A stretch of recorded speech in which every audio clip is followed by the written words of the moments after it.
Grab a cup of coffee and start your Sunday with Change Your Attitude, Change Your Life. Change Your Attitude, Change Your Life features stories to inspire, motivate, and empower you. Live your best life now. Listen, learn, think, and decide. Change Your Attitude, Change Your Life. Every Sunday morning at 9 on the Talk of New York, AM 970, The Apple. Visit cyacyl.com.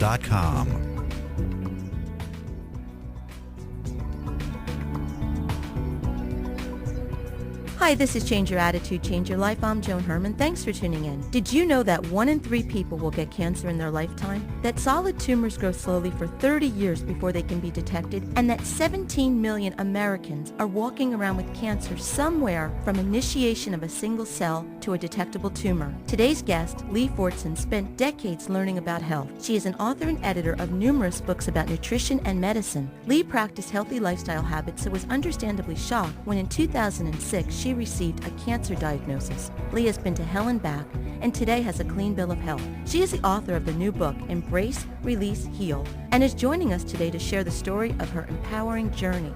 Good morning, Leigh. Thank you so much for being here. It is such a pleasure. Thank you, Joan. Leigh, the information that I just stated in the introduction regarding cancer, it was provided by Dr. Mark Hyman in the foreword of your book, and it is alarming to hear this type of information. I lost my father, my brother, and my sister to cancer, plus countless relatives. So for me, on a personal level, cancer is a very big concern, and I'm very interested in hearing what you have to say. So I'd like to take this right to the beginning of your story, or this chapter in your life story.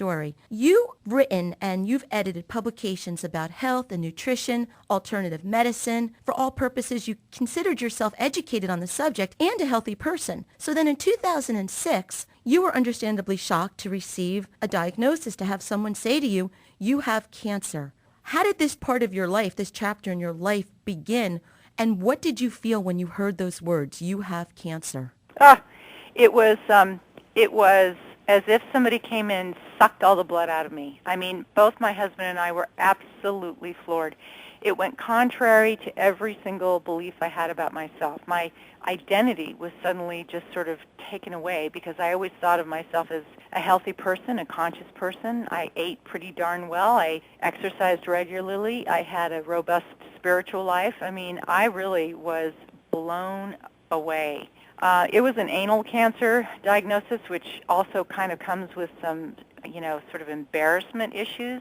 So now these days I have no shame, but back then it was just like, oh my God. And Farrah Fawcett was diagnosed within about 2 weeks before I was, and so she at least brought into the public venue the awareness that anal cancer even exists. But it was absolutely mind-boggling, and I through my fog of shock, I just sort of entered the cancer culture and did what they told me to do. Met with the doctors that they told me to meet with, who were going to do the treatments that they told me they were going to do, and which of course are chemo and radiation. And my husband took me aside, the day or so after the diagnosis and all of the treatment plans were laid out before me, and he said, wait a second, you write books about alternative medicine. Don't you want to at least look into that before you commit to all this? And I was like, oh, yeah. One of the people I interview in the book is named Laura Alden Cam, and she's an intuitive healer. She's coined a phrase which I really appreciate. It's the morphic field of cancer that you enter when you get a diagnosis. It's so strong. It's so fear-based. It's like you enter a different atmosphere, and you're just kind of swept away. And author Candace Pert, who wrote The Molecules of Emotion, calls it the conveyor belt of cancer. And if you're not really aware or have someone like my husband, someone who loves you, to sort of snap you out of this trance of just doing whatever you're told you need to do, then it's very hard to come out of that. I did check into alternatives, mostly from doctors in Germany, but they all agreed that the prognosis would be really good with chemo and radiation on anal cancer, about a 90% cure rate, and they urged me to stay home, save my money, be with my family, and so I did. I underwent chemo and radiation, but I also wanted to bring in some homeopathic remedies and some supplements that might help mitigate the side effects, but my oncologist and radiologist both patently refused. They said, no, absolutely not, you can't do that, it might interfere with with the treatment, and even though I had gotten this information from an integrative oncologist in Florida who works with this all the time, they just said no. And I thought, if I'm going to do their program, I'm going to do it 100%. So I did not do the integrative stuff, and consequently, I had very severe side effects, and it was a truly miserable physical and emotional time.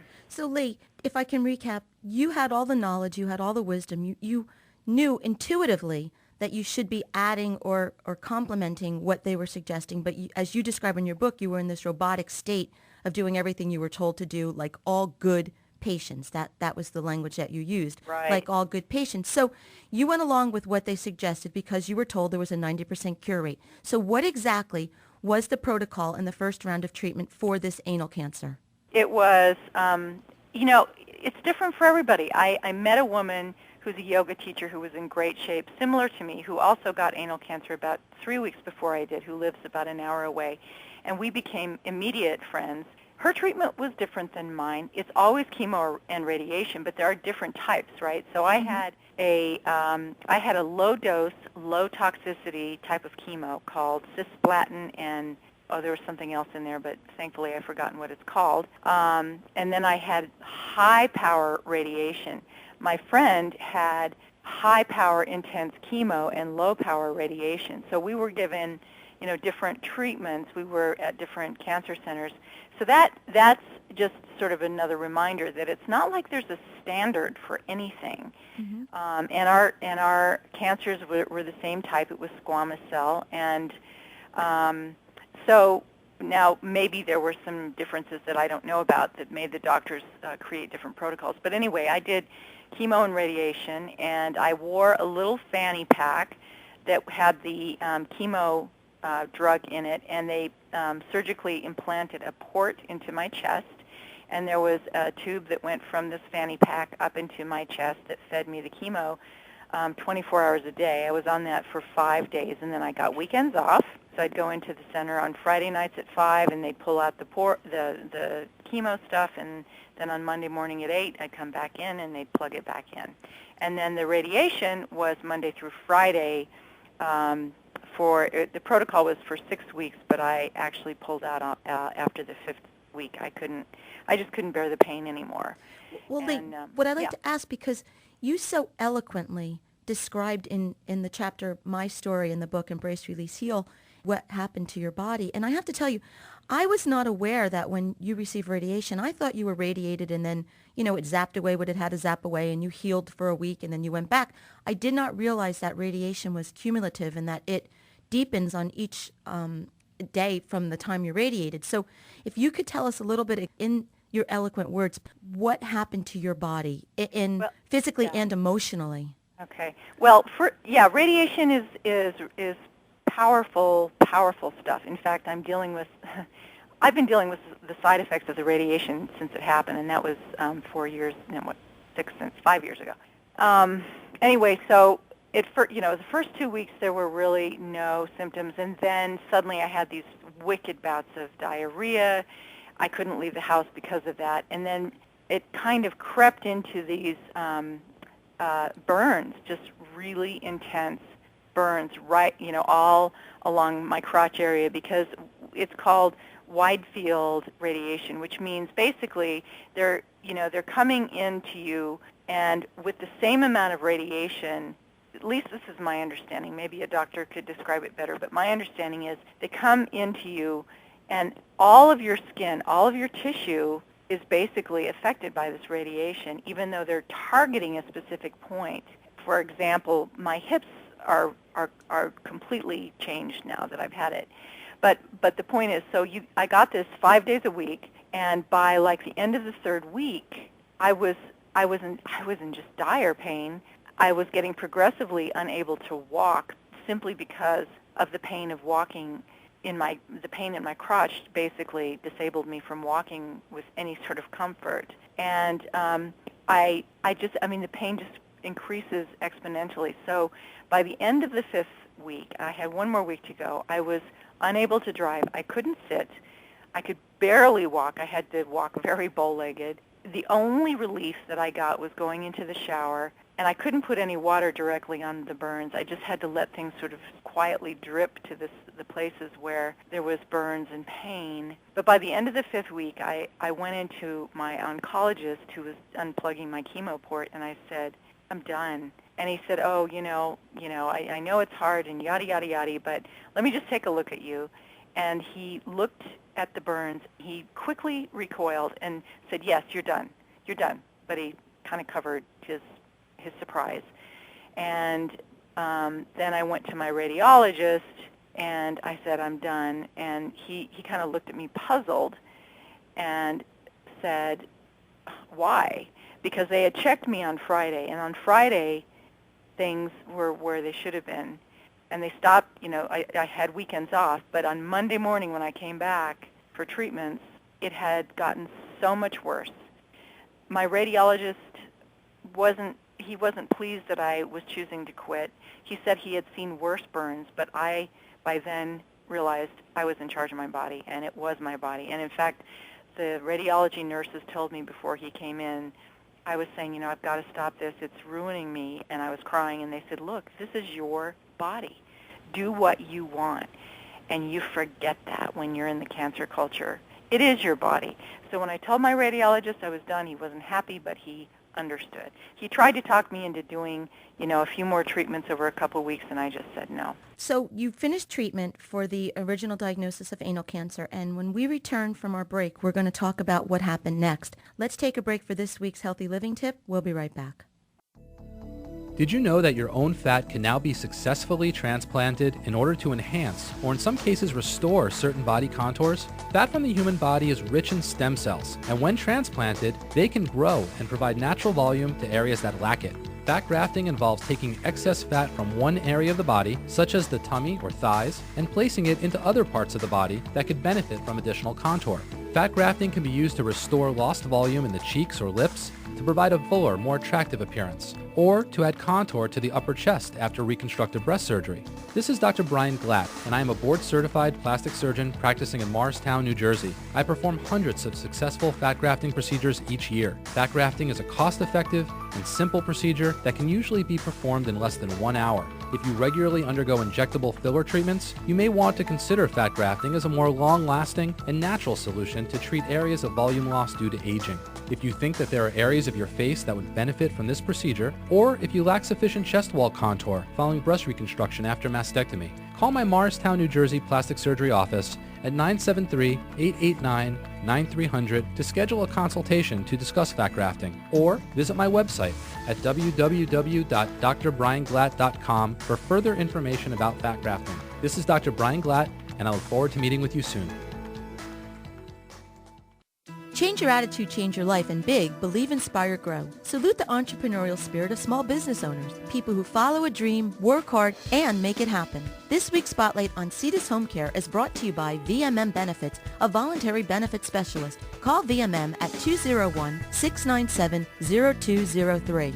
Cetus Home Care Services is a non-medical home care company that assists individuals and families in caring for their loved ones. The Cetus team is dedicated to helping its clients lead dignified and independent lifestyles at home, in a nursing home, or an assisted living community. Cetus Home Care's high-quality services given by trained caregivers provide the peace of mind that is important to you. Services provided by Cetus Home Care are numerous, diversified, and are delivered by a wide cross-section of professionals and paraprofessionals. Cetus Home Care's mission is to provide home care services that will meet the social, spiritual, emotional, and physical needs of its clients and their families. Call Cetus for more information, 973-746-0165, or visit cetushomecare.com. Health insurance costs have risen at an alarming rate. At the same time, coverage choices have narrowed. Supplemental insurance provides an employer with the opportunity to enhance its current health plan without adding cost or administration. From accidents to catastrophic illness to intensive care to unexpected death, VMN Benefits has the plan to meet your needs. Call VMN Benefits at 201-697-0203 to learn more about supplemental insurance. VMN Benefits, providing peace of mind for your employees. Come watch New York's WPLJ Radio One-Hit Wonders play Loretta's Ladies in a charity softball game on Monday, June 27th at 7 p.m. at Yogi Berra Stadium in Montclair, New Jersey. The WPLJ prize van will be there with great giveaways. Tickets are $10 and are available at the Yogi Berra box office. Show your support and let's knock breast cancer out of the park. Hi, I'm Judy Schumacher-Tilton, owner of Schumacher Chevrolet in Little Falls. We have been in business for 78 years and are part of the new GM. Please stop by and see our complete line of beautiful fuel-efficient vehicles. Our dealership has built a reputation on providing courteous, honest service. We are family-owned and operated. Come join the family. Call Schumacher Chevrolet at 973-256-1065.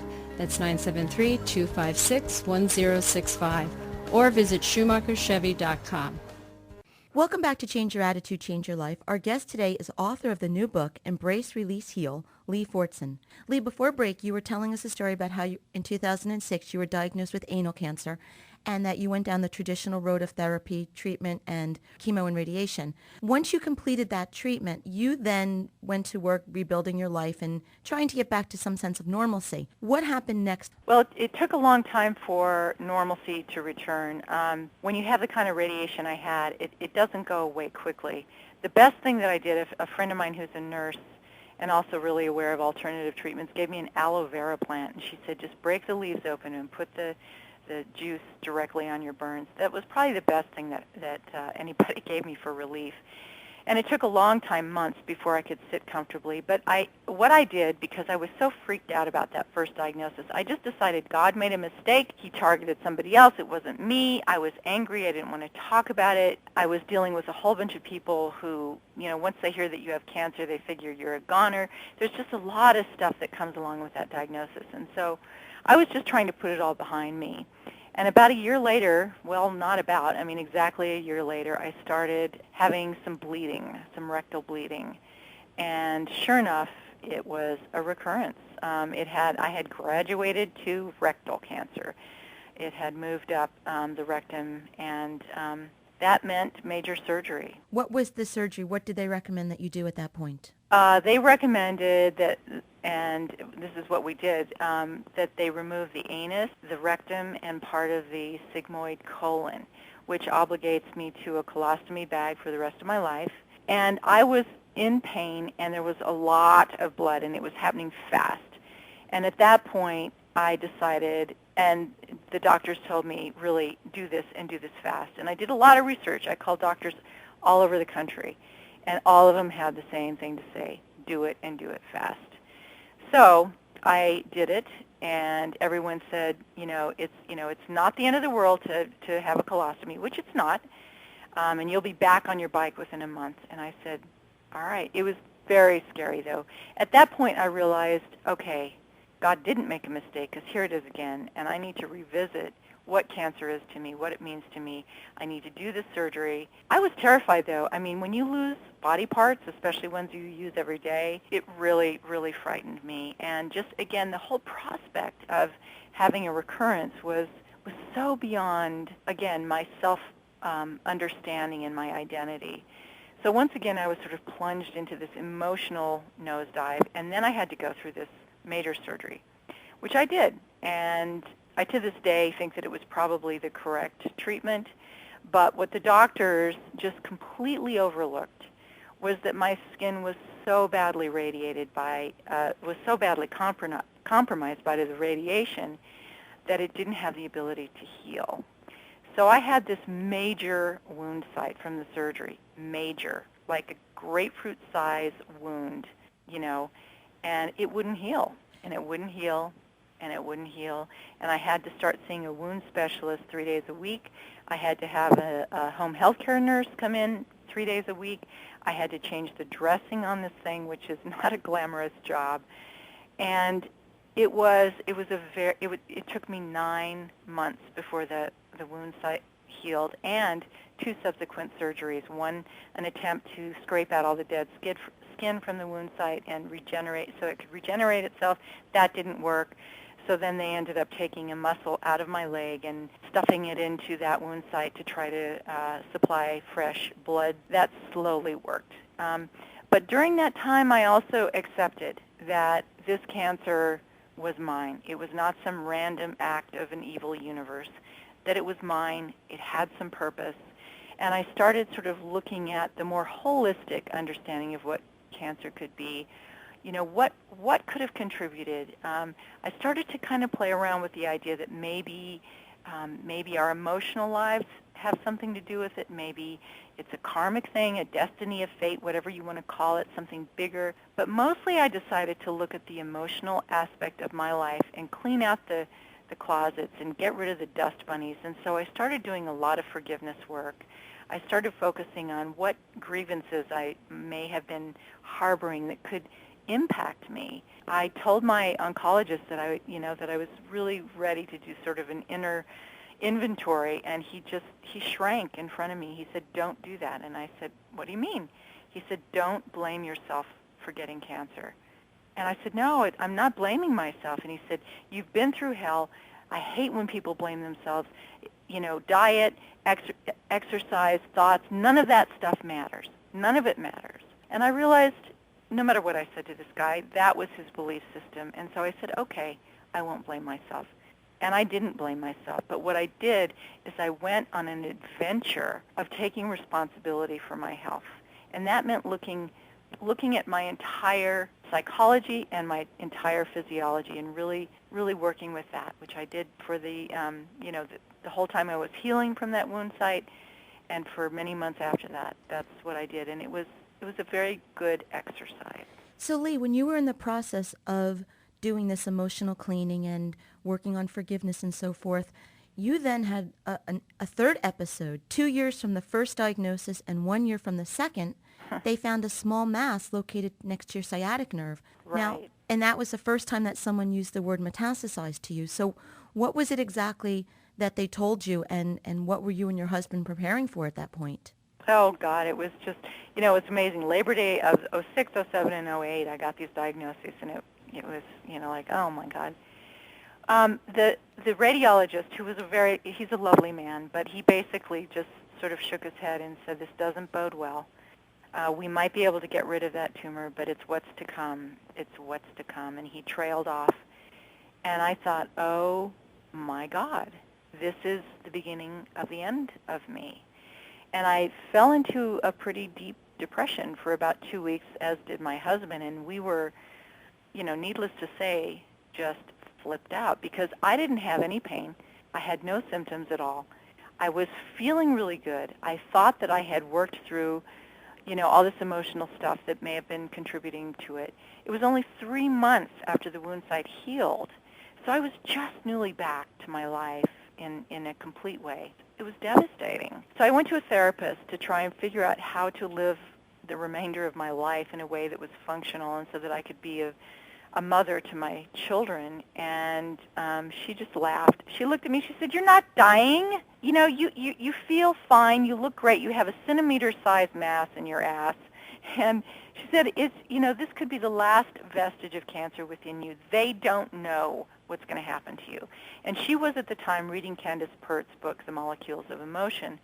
And she said, you've got to read this book. You have choices. You have power.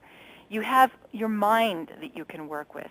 And a transformation occurred to me, within me, at that session with her. And I walked out of her office with hope for the first time since I had met with my radiologist. And I decided, yeah, I can do this. I'm going to make it through this. So I decided that I was going, if the cancer was in my system, if it was indeed metastasized, then I needed to approach this systematically.